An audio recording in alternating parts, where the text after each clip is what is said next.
Season की शुरुआत में कहानी के मेल लीड सीओ को दिखाया जाता है, जो एक गैंगस्टर का बेटा है। उसके पिता का राइट हैंड गैंग अपना अलग ग्रुप बनाना चाहता था, इसलिए सीओ की उसके साथ लड़ाई होती है, जो सीओ जीत जाता है। पर इसके बावजूद दो ग्रुप्स बन जाते हैं, जिनमें सीओ का ग्रुप बुलडॉग ग्रुप था और यांग के ग्रुप का नाम किटी ग्रुप था। सीओ 10 सालों में बहुत ज्यादा सक्सेसफुल हो जाता है। फिर 2023 का सीन दिखाया जाता है, जिसमें उसने गैंगस्टर वाला धंधा छोड़कर अपनी फूड कंपनी बना ली थी। प्रेजेंट में कहानी की फीमेल लीड यॉन को दिखाया जाता है, जो पुलिस यूनिफॉर्म में थी और ऐसे ही अपनी दोस्त से मिलने क्लब चली जाती है, जिस पर उसकी दोस्त उससे कहती है, तुम्हें यूनिफॉर्म में यहाँ नहीं आना चाहिए था। यॉन खुद को अच्छे से कवर करके क्लब के अंदर जाती है, जहाँ सीओ भी आया हुआ था। चलते हुए यॉन एक वेटर से टकरा कर नीचे गिरने लगती है, लेकिन तभी सीओ से पकड़ लेता है। सीओ क्लब में अपने गैंग के एक मेंबर को ढूंढने आया था, जिसने फिर से ड्रग्स लेना शुरू कर दी थी। वो एक वेटर को ड्रिंक की बोतल में ड्रग्स मिलाते देख लेता है। उसी वक्त उसके पास ग्रुप का मालिक आता है और उससे पूछता है, तुम यहाँ क्या कर रहे हो? तो सीओ से अपने उस मेंबर की फोटो दिखाकर उसके बारे में पूछता है। क्लब का मालिक कहता है, मैंने इसे नहीं देखा। तभी ड्रग मिलाने वाला वेटर ड्रिंक लेकर सीओ के पास से गुजरता है, तो सीओ उसकी ट्रे से बोतल उठाकर जमीन पर फेंक कर तोड़ देता है। ये देखकर क्लब का मालिक वेटर को मारने लगता है, पर सीओ उसे रोक देता है। इसी बीच वहाँ यॉन भी आ जाती है, जिसे उसकी दोस्त खींचकर वहाँ से ले जाने लगती है, लेकिन उसने पुलिस यूनिफॉर्म के ऊपर से जो ड्रेस पहना था वो उतर जाता है। उसे देखकर सब कहते हैं, तुम पुलिस वाली हो, इसलिए तुम्हें इसे अरेस्ट करना चाहिए। यॉन को कुछ समझ नहीं आता, तो वो हथकड़ियाँ निकाल कर सीओ के हाथों पर बांध देती है। सीओ उसके शूज देखता है तो उसे शक हो जाता है, ये पुलिस वाली नहीं है। वो यॉन से पूछता है, क्या मैं तुम्हारा आईडी कार्ड देख सकता हूँ? जिस पर यॉन बहाना बनाती है कि मेरा आईडी कार्ड कार में रह गया है। उसी वक्त वहाँ असल पुलिस पहुँच जाती है, तो मौके का फायदा उठाकर यॉन वहाँ से भाग जाती है। पुलिस ऑफिसर सीओ के हाथों में लगी हथकड़ियाँ देखकर उसे वहाँ से ले जाने लगते हैं, लेकिन वो देखते हैं कि हथकड़ियाँ नकली हैं। यहाँ हमें पता चलता है यॉन का एक यूट्यूब चैनल था, जो उसने किड्स के लिए बनाया हुआ है। उसने पुलिस यूनिफॉर्म भी अपने यूट्यूब चैनल की वीडियो के लिए पहना हुआ था। यॉन एक कंपनी में काम करती है, जहाँ उसका बॉस उसे एक प्रोडक्ट देते हुए कहता है, अगर इस बार प्रोडक्ट अच्छे से सेल नहीं हुआ तो तुम्हारा अगला कंटेंट चैनल पर नहीं डाला जाएगा। दूसरी तरफ सीओ अपनी कंपनी जाता है, जहाँ कंपनी के मेंबर्स उसे वेलकम करते हैं। ये सब वो लोग थे जो पहले क्रिमिनल्स थे, लेकिन सीओ ने उन्हें अपनी कंपनी में जॉब दी ताकि वो पुराना धंधा छोड़ दे। वो लोग सीओ को एक ड्रग दिखाते हैं कि आजकल इस तरह की ड्रग सेल हो रही है। ये देखकर सीओ को याद आता है, जब वो यॉन से टकराया था तब उसके पास भी ऐसी ही कोई चीज थी। यॉन कॉस्ट्यूम पहनकर पार्ट टाइम जॉब कर रही थी। जब उसे डम्पलिंग शॉप के सामने सीओ नजर आता है, तो वो छुप जाती है। कुछ देर बाद सीओ देखता है यॉन कुछ बांट रही है, लेकिन तभी एक आदमी नशे में उसे तंग करने लगता है। सीओ उसके पास जाता है, तो वो नशे में धुत आदमी यॉन का मास्क उसके फेस से उतार देता है। यॉन को देखकर सीओ पहचान जाता है। वो यॉन के हाथ में हथकड़ियाँ लगाकर उससे ड्रग के बारे में पूछता है, तो वो बताती है वो ड्रग नहीं बल्कि बच्चों की कैंडीज थी। सीओ को विश्वास दिलाने के लिए यॉन वो कैंडीज खा लेती है। ये देखकर सीओ उसके मुंह से कैंडीज निकालने की कोशिश करता है, क्योंकि उसे विश्वास था ये कोई कैंडीज नहीं बल्कि ड्रग्स ही हैं। सीओ यॉन के लिए शॉप से पानी लेकर आता है, तो आखिरी कैंडी जो यॉन के मुंह में रह गई थी वो उसके मुंह से बाहर निकालते हुए सीओ के मुंह में चली जाती है, जो वो निकल लेता है। जिस पर सीओ परेशान हो जाता है और अपना ड्रग टेस्ट करवाता है, लेकिन रिपोर्ट नेगेटिव आती है। तो फाइनली उसे इयोन पर यकीन आ जाता है, जिसके बाद वो इयोन से पूछता है, तुमने क्लब में नकली पुलिस की एक्टिंग क्यों की थी? तो इयोन कहती है, उस सिचुएशन में मुझे जो ठीक लगा मैंने वही किया। उसकी बात पर सीओ को गुस्सा आता है और वो इयोन से कहता है, आइंदा मेरे सामने मत आना। पर उस बेचारे को क्या पता था, अब उन दोनों के रास्ते कभी अलग नहीं होने वाले। इयोन अपनी दोस्त मी को इस सब के बारे में बताती है, तो वो पूछती है, तुम उस डम्पलिंग शॉप पर क्यों गई थी? इयोन कहती है, उस शॉप से मेरी और हायुन की यादें जुड़ी हैं। हायुन इयोन का बचपन का दोस्त था, लेकिन अब वो इयोन के साथ नहीं है। यहाँ एक फ्लैशबैक दिखाया जाता है, जिसमें इयोन मी के साथ स्कूल से वापस घर जा रही थी। रास्ते में एक डिलीवरी बॉय उनकी तरफ एक कार्ड फेंकता है, जिस पर हायुन का नाम लिखा था। इयोन मी के साथ इस एड्रेस पर गई थी, लेकिन वहाँ हायुन नहीं बल्कि कोई और था। प्रेजेंट में ये सब याद करके इयोन मी से कहती है, हायुन को मुझसे बिछड़े हुए 23 साल हो गए हैं। अगर वो जिंदा है तो मैं उससे एक बार जरूर मिलूंगी। अगले सीन में हम हायुन को देखते हैं, जो एक प्रोसिक्यूटर बन चुका है। वो एक चर्च के फादर से केस के बारे में पूछताछ कर रहा था। हायुन का मानना था कि लोग चेंज नहीं होते, जो क्रिमिनल बन जाते हैं वो हमेशा क्रिमिनल्स ही रहते हैं। हायुन अपने ऑफिस जाकर फादर की बातें याद करता है, जिसने उसे बताया था सीओ ने सब क्रिमिनल्स को जेल से रिहा करवा कर अपनी कंपनी में जॉब दे दी है। ये उनको अपनी कंपनी के प्रोडक्ट्स को किड्स मेले में ज्यादा से ज्यादा सेल करके देनी थी, ताकि कंपनी का सीईओ उससे खुश हो सके। किड्स उस मेले में इयोन एक मिल्क पैक की एडवर्टीजमेंट करती है। इस मेले में सीओ की कंपनी की भी प्रोडक्ट्स आई हुई थी, लेकिन उसके स्टॉल पर कोई नहीं जा रहा था, जो देखकर इयोन अपने कोलीग से पूछती है ये लोग क्या बेच रही हैं। तभी एक बच्चा उन लोगों के स्टॉल पर जाता है तो सीओ की टीम का एक मेंबर उस बच्चे को कुछ खाने को देता है, लेकिन उस बच्चे के डैड उस चीज को लेकर दूर फेंक देते हैं। वो उस मेंबर से कहते हैं तुम क्रिमिनल हो तो क्या पता तुमने खाने में क्या मिलाया हो, जिस पर वो मेंबर उसे खुद खाकर दिखाता है, लेकिन वो आदमी फिर भी यकीन नहीं करता। इंसान जितना भी कोशिश कर ले पर उसका पास्ट उसका पीछा कभी नहीं छोड़ता। जैसे इन क्रिमिनल्स के अच्छे कामों के बाद भी लोग उनकी बुराई को भुलाने को तैयार नहीं थे। इयोन अपने स्टॉल में बच्चों को पिज्जा बनाना सिखा रही थी। उसी वक्त सीओ आता है तो उसकी नजर इयोन पर पड़ती है और वो उसे देखता ही रह जाता है। कुछ देर बाद इयोन वॉशरूम जाती है, लेकिन उसे सीढ़ियों के पास कचरा नजर आता है तो वो उसे साफ करने लगती है। तभी सीओ वॉशरूम से वापस आता है तो इयोन के हाथ में पकड़ा झाड़ू सीओ को लग जाता है। सीओ के टीम मेंबर्स आ जाते हैं तो सीओ उठने लगता है, लेकिन फिसलने की वजह से इयोन उसका हाथ पकड़ लेती है और सीओ के ग्लासेस उतर जाते हैं। ग्लासेस उतरते ही इयोन उसे पहचान जाती है और उसे याद आता है सीओ ने उसे खुद से दूर रहने का कहा था, इसलिए वो सीओ का हाथ छोड़ देती है, जिस पर बेचारा सीढ़ियों से नीचे गिरकर बेहोश हो जाता है। इयोन सीओ के हॉस्पिटल जाने पर बहुत ज्यादा डर जाती है, क्योंकि उसे लग रहा था अब सीओ मर जाएगा और उसे जेल जाना पड़ेगा। उधर हॉस्पिटल में सीओ को होश आता है तो वो इयोन के बारे में सोचता है, जो उसे अच्छी लगने लगी थी। वो इयोन का सोशल मीडिया अकाउंट देखता है तो उसे पता चलता है इयोन किड्स के लिए कंटेंट बनाती है। दूसरी तरफ हायोन भी इयोन की वीडियोस देखकर उसका फैन हो गया था। ऑफिस में आया एक बच्चा रोने लगता है तो हायोन उसे अपने ऑफिस में ले जाकर इयोन की वीडियोस लगाकर देता है और साथ खुद भी देखने लगता है। तभी उसका एम्प्लॉय उसे बताता है सीओ एक क्लब में गया था जो उसके दुश्मन गैंग का है, लेकिन हैरत की बात ये है कि सीओ खुद ही मौत के मुंह में क्यों जाएगा। ये सुनकर हायोन उसे इस बारे में पता लगाने का कहता है। सीओ को देखें तो उसने सारी रात लगाकर इयोन की सारी वीडियोस देख ली थी। वो उसकी आखिरी वीडियो देखता है जिसमें इयोन बबल्स बना रही थी। तो ये वीडियो देखने के बाद सीओ इमेजिनेशन की दुनिया में चला जाता है और उसे अपने रूम में भी बबल्स ही नजर आने लगते हैं। सीओ एक स्टिक उठाकर उन बबल्स को फोड़ने लगता है, तभी इयोन अंदर आ जाती है और उसे सॉरी कहते हुए एक गिफ्ट देती है। इयोन वापस जाने लगती है, तभी अपने मेंबर्स की बाहर से आती आवाजें सुनकर सीओ उसे रुकने का कहता है, क्योंकि वो लोग इयोन को ही ढूंढ रहे थे। सीओ इयोन को अपने बेड पर लिटाकर खुद भी उसके साथ लेट जाता है, जिससे इयोन छुप जाती है। उसके टीम मेंबर्स अंदर आते हैं और उसे बताते हैं हम उस लड़की को ढूंढकर उसे अच्छा सबक सिखाएंगे, जिस पर सीओ गुस्से में उन्हें डांट कर वहाँ से भेज देता है। उनके जाते ही इयोन भी वहाँ से चली जाती है। घर जाके इयोन देखती है उसकी कंपनी ने चैनल पर एक नई वीडियो अपलोड की थी जिसमें सीओ के मेंबर्स को नीचा दिखाया गया था। इयोन सीईओ को वीडियो दिखाकर कहती है इस वीडियो पर बहुत ज्यादा व्यूज आए हैं, लेकिन हम अपने फायदे के लिए किसी और को नुकसान नहीं पहुंचा सकते, इसलिए ये वीडियो डिलीट कर दो। लेकिन सीईओ उसकी बात को इग्नोर कर देता है। इयोन वॉशरूम में जाती है जहाँ कंपनी की एम्प्लॉयज उसके बारे में गॉसिप कर रही थी कि इयोन ने ये सब ज्यादा व्यूज लेने के लिए किया है। इयोन उनके सामने जाकर कहती है ये सब मैंने नहीं किया। इयोन चैनल खोलने की कोशिश करती है, लेकिन कंपनी ने पक्का काम करते हुए चैनल का पासवर्ड चेंज कर दिया था ताकि इयोन अपनी वीडियो डिलीट ना कर सके। इयोन वीडियो पर लोगों के बैड कमेंट्स देखकर अपसेट हो जाती है। इयोन की वीडियो देखकर सीईओ अपनी कंपनी के मैनेजर के साथ इयोन की कंपनी जाता है। सीईओ कंपनी के सीईओ और प्रोड्यूसर से कहता है आपने हमारी प्रोडक्ट और रेपुटेशन को नुकसान पहुंचाया है, इसके लिए आपको जेल भी हो सकती है। ये सुनकर वो दोनों डर जाते हैं और सीईओ से कहते हैं हम वो वीडियो डिलीट कर देते हैं और उस लड़की को भी जॉब से निकाल देंगे। सीईओ कहता है उस लड़की को जॉब से निकालने की जरूरत नहीं, बस आप वो वीडियो डिलीट कर दें। इयोन कैमरामैन के कंप्यूटर से उस दिन की वीडियोस ले लेती है और तभी सीईओ से देख लेता है। सीईओ जाने लगता है तो इयोन उसके पीछे जाकर उसे वीडियो का सच बताने की कोशिश करती है, पर सीईओ उसकी बात काट कर कहता है तुम्हें वीडियो पर काफी व्यूज आए हैं, पर तुम टेंशन ना लो, तुम्हारा नुकसान मैं पूरा कर दूंगा। मेरी टीम के मेंबर्स ने उस दिन अपनी प्रोडक्ट प्रमोट करने के लिए बहुत मेहनत की थी। पर वो इयोन को टॉन्ट मारते हुए कहता है मुझे विश्वास है तुम बहुत जल्दी अमीर हो जाओ, और इयोन की कोई भी बात सुने बिना वहाँ से चला जाता है। रात को घर जाते हुए इयोन देखती है एक शॉपकीपर सीईओ की कंपनी की प्रोडक्ट्स अपनी शॉप से बाहर निकाल रहा था। इयोन के पूछने पर वो कहता है मुझे इस कंपनी की प्रोडक्ट्स नहीं बेचनी। ये सुनकर इयोन को सीईओ के लिए काफी बुरा लगता है। दूसरी तरफ सीईओ को पता चलता है सब लोग उनकी प्रोडक्ट्स वापस कर रहे हैं। सीईओ इस सिचुएशन में बहुत परेशान था, क्योंकि उसकी टीम अपनी प्रोडक्ट्स को प्रमोट करने के लिए जितनी मेहनत कर रही थी उन्हें उतना ही लॉस हो रहा था। इयोन उस दिन की वीडियोस में से एक वीडियो को एडिट करके पोस्ट कर देती है। अगले दिन वो कंपनी जाती है तो प्रोड्यूसर उसे बातें सुनाता है, लेकिन इयोन कहती है वो लोग ये डिजर्व करते हैं। सीईओ का मैनेजर उसे एक वीडियो दिखाता है जो एक अननोन अकाउंट से पब्लिश हुई थी और उसमें उसकी टीम का हार्डवर्क दिखाया गया था। सीईओ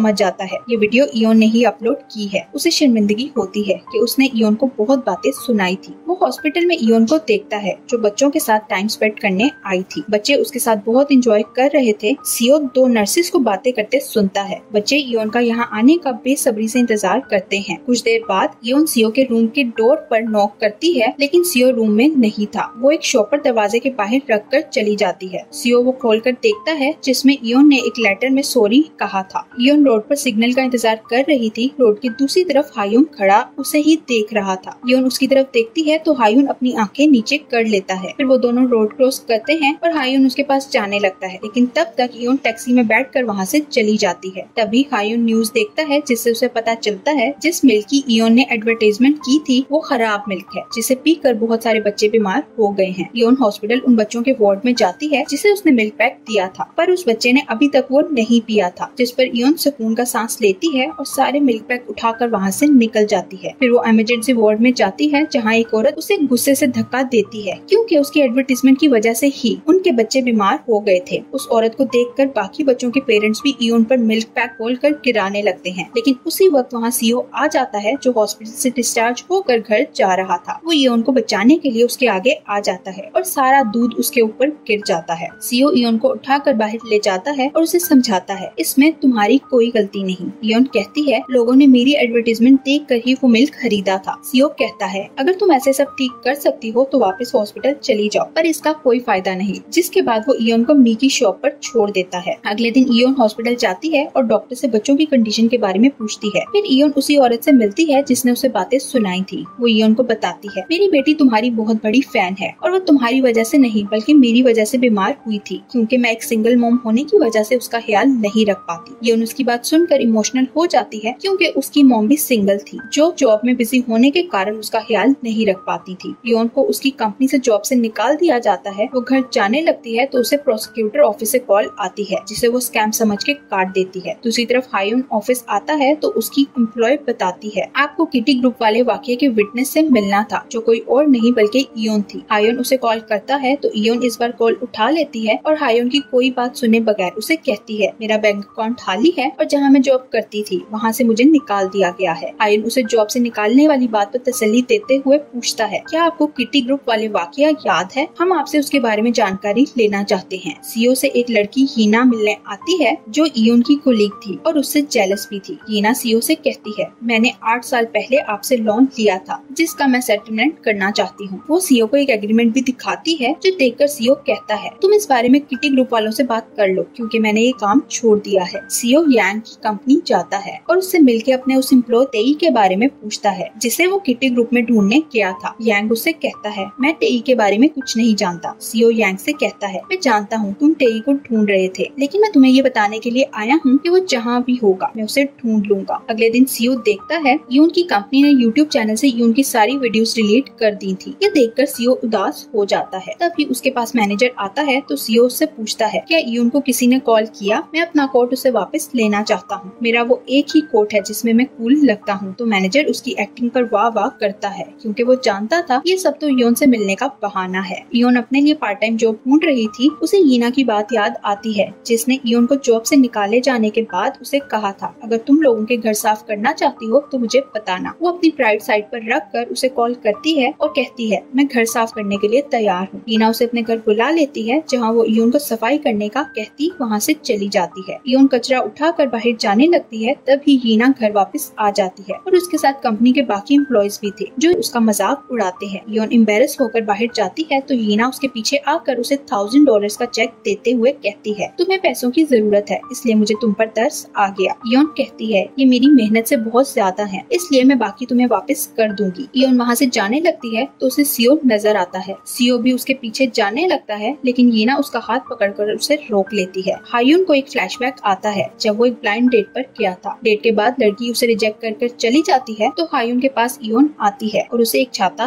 देती है। इयोन को देखते ही हायुन को पहली नजर में प्यार हो गया था। इयोन एक रेस्टोरेंट में जाती है जहाँ सीओ भी उसके पीछे जाता है। वो दोनों वहाँ ड्रिंक करने लगते हैं। इयोन उसे बताती है मुझे गैंगस्टर्स बहुत बुरे लगते हैं क्योंकि वो लोगों के घरों में जाकर तोड़फोड़ करते हैं। उसकी बात सुनकर सीओ सोचता है यहाँ तो मेरा कोई चांस नहीं। सीओ बहुत ज्यादा पी कर पूरी तरह टल्ली हो जाता है। वो एक पार्क में जाकर वहाँ झूले लेने लगता है और इयोन को भी अपने साथ झूले पे बिठा लेता है, जिस पर इयोन को हायुन के साथ बिताया हुआ वक्त याद आने लगता है। और इसी के साथ ये पार्ट यहीं एंड हो जाता है। अब आगे क्या होगा ये जानने के लिए मिलते हैं नेक्स्ट पार्ट में। Thank you for watching.